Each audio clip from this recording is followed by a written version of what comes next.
ওং নমো ভগবতে বাসুদেবায়। জয় শ্রীকৃষ্ণ। রাধে রাধে। নমস্কার বন্ধুরা। বাংলাবর্ষ পঞ্জিকা অনুসারে দ্বিতীয় মাস হলো জ্যৈষ্ঠ মাস। বৈশাখের মতো এই মাসটিও গ্রীষ্মকালের অন্তর্গত। জ্যৈষ্ঠ নক্ষত্রের নামানুসারে এই মাসের নামকরণ করা হয়েছে। তীব্র দাবদাহ এবং প্রকৃতির এক বিশেষ রূপের জন্য এই মাসটি বাঙালি সংস্কৃতিতে অত্যন্ত গুরুত্বপূর্ণ।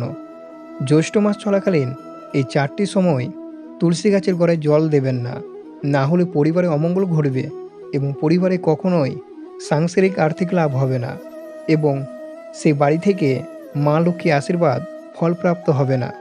অবশ্যই শ্রবণ করবেন জ্যৈষ্ঠ মাসের কোন 4টি সময় তুলসী গাছের গোড়ায় একেবারে জল দেওয়া যাবে না। যদি আপনাদের জন্য অত্যন্ত গুরুত্বপূর্ণ হতে চলেছে এই ভিডিওটি। হিন্দু ধর্মে তুলসী গাছকে অত্যন্ত মূল্যবান এবং দেবতার সাথে তুলনা করা হয়েছে, কারণ এটি সম্প্রদায় দেবী লক্ষ্মীকে মর্যাদা দেওয়া হয়েছে। আর যদি জ্যৈষ্ঠ মাসে 4টি সময় যদি জল অর্পণ করেন, তবে মা লক্ষ্মী দেবী অপমান হয়, লক্ষ্মী দেবী দুরষ্ট হয়ে যেতে পারে আপনার উপর, এবং আপনারা সতর্ক থাকবেন এবং কোনো মতেই আপনারা এই 4টি সময়ে জল অর্পণ করতে যাবেন না। যদি জল অর্পণ করেন তাহলে মা লক্ষ্মী রাগ করতে পারে এই সব দিনগুলোতে। বন্ধুরা, অবশ্যই ভিডিওটি মনোযোগ দিয়ে শ্রবণ করবেন এবং শুরু থেকে শেষ পর্যন্ত ভক্তি সহকারে শ্রবণ করবেন এবং চ্যানেলে নতুন হয়ে থাকলে চ্যানেলটি সাবস্ক্রাইব করে লাইক করে দেবেন এবং কমেন্টে ভক্তি সহকারে মা লক্ষ্মী জয় লিখতে ভুলবেন না এই শুভ দিনে। জ্যৈষ্ঠ মাসকে আবহমান কাল ধরে মধুমাস বলা হয়। এর প্রধান কারণ হলো এই সময় প্রকৃতির বুকে বিভিন্ন রসালো ফল ও সুমিষ্টি ফলের সমারোহ থাকে। আম, জাম, কাঁঠাল, লেচু, তরমুজ, আনারস ইত্যাদি ফলের আধিক্য এই মাসকে আক্ষরিক অর্থেই মধুময় করে তোলে।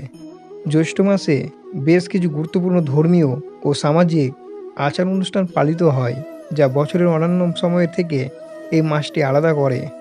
সনাতন ধর্মে তুলসী গাছ অত্যন্ত পবিত্র এবং একে দেবী লক্ষ্মীর স্বরূপ বলে মানা হয়। জ্যৈষ্ঠ মাসে তীব্র দাবদাহ এবং বিশেষ কিছু তিথির কারণে এ মাসে তুলসী গাছের যত্ন ও আরাধনার এক আলাদা এবং গভীর আধ্যাত্মিক মাহাত্ম্য রয়েছে।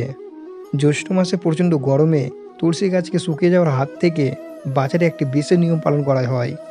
গাছের উপরে বাঁশের কঞ্চির সাহায্যে একটি ছোট্ট ছিদ্রযুক্ত মাটির কলসি বা ভাঁড় ঝুলিয়ে দেওয়া হয়, যাতে সেখান থেকে ফোঁটা ফোঁটা জল সারা দিন ধরে গাছে গোড়ায় পড়ে।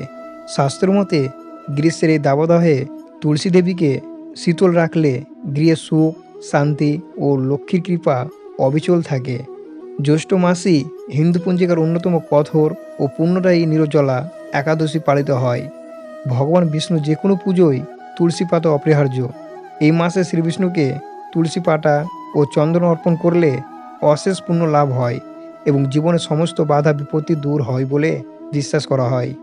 এই মাসে নিয়মিত সকালে স্নান সেরে তুলসী গাছে পরিষ্কার জল অর্পণ করা এবং সন্ধ্যায় গাছের গোড়ায় ঘি বা তেলের প্রদীপ জ্বালিয়ে প্রদক্ষিণ করা অত্যন্ত শুভ বলে মনে করা হয়।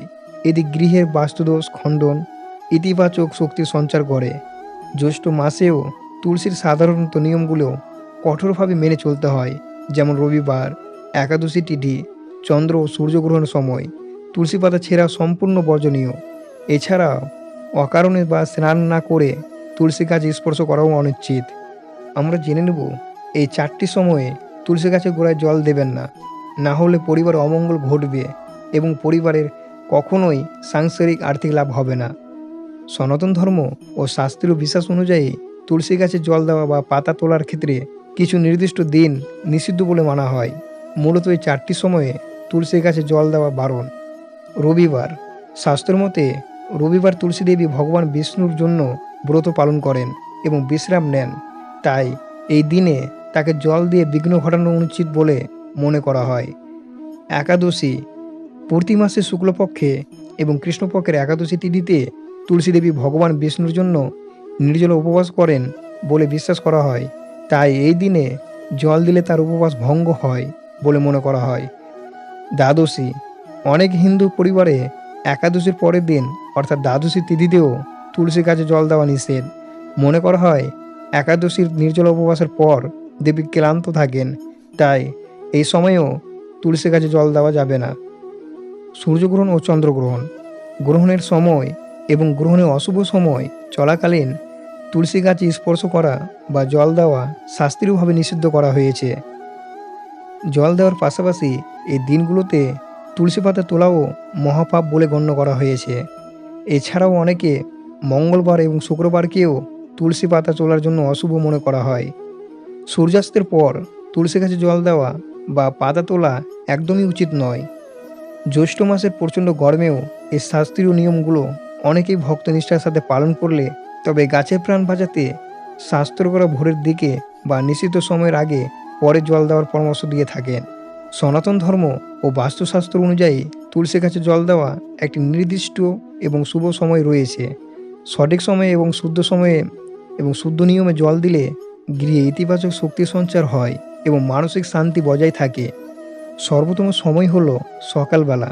তুলসী গাছে জল দেওয়ার সবচেয়ে শুভ ও স্বাস্থ্যসম্মত সময় হলো ভোরবেলা বা সূর্যোদয় সময়।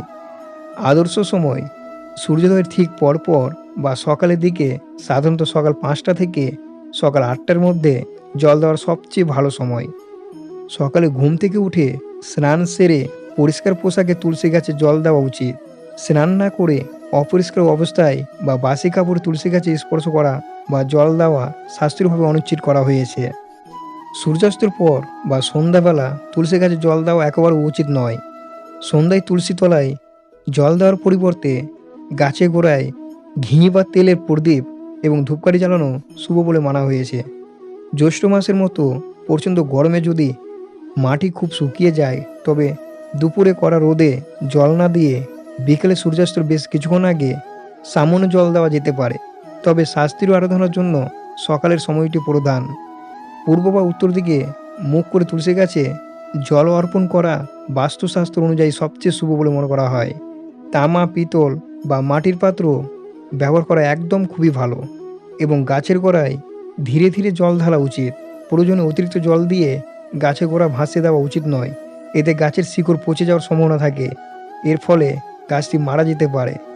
জ্যৈষ্ঠ মাসে তুলসী দেবীর ব্রত ও আরাধনা অনেক তাৎপর্য রয়েছে। জ্যৈষ্ঠ মাসে প্রখর গ্রীষ্মে প্রকৃতির রুক্ষতার মাঝে তুলসী দেবী আরাধনা এবং ব্রত পালনে এক বিশেষ আধ্যাত্মিক গুরুত্ব রয়েছে। যে কোনো দীর্ঘ ও তথ্যমূলক বর্ণনার ক্ষেত্রে এই ব্রতের আচার, নিয়ম এবং শাস্ত্রীয় বিধি নিষেধগুলো অত্যন্ত প্রাসঙ্গিক। হিন্দু শাস্ত্রের অনুযায়ী এই মাসে নির্দিষ্ট আচার মেনে তুলসী ব্রত পালন করলে গৃহে সুখ, শান্তি ও সমৃদ্ধি বজায় থাকে। ধারা বা জলদান ব্রত জ্যৈষ্ঠ মাসে তীব্র দাবদাহ থেকে তুলসী দেবীকে রক্ষা করাই হলো এ সময়ের প্রধান ব্রত বা সংকল্প। একটি মাটির ছোট পাত্র বা ভাঁড় বা কলসি এর নিচে খুব শুকনো একটি ছিদ্র করা হয়। সেই পাত্রটি তুলসী মঞ্চের উপরে বাঁশের কঞ্চির সাহায্যে ঝুলিয়ে দেওয়া হয় এবং পাত্রটি জল বা কর্পূর মিশ্রিত জল ভরে দেওয়া হয়। এর ফলে তুলসী গাছের গোড়ায় পাত্র থেকে বিন্দু বিন্দু জল সারাদিন ধরে তুলসী গাছের ওপর ঝরে পড়ে এবং গাছকে শীতল রাখে। একে তুলসীতে ধারা প্রধান বলা হয়। বৈশাখ ও জ্যৈষ্ঠ এই 2 মাস জুড়ে এই ব্রত চলাকালীন ভক্তদের বেশ কিছু নির্দিষ্ট নিয়ম এবং শুদ্ধতা বজায় রাখতে হয়। প্রতিদিন সূর্যোদয়ের আগে বা সকালে উঠে শুদ্ধ বস্ত্রে স্নান সম্পন্ন করতে হয়। পূর্ব বা উত্তর দিকে মুখ করে তুলসী গাছে জল দেওয়া এবং ধূপ দ্বীপ দেখিয়ে আরাধনা করা হয়। জল দেওয়ার সময় তুলসী গায়ত্রী বা প্রণাম মন্ত্র পাঠ করা শুভ।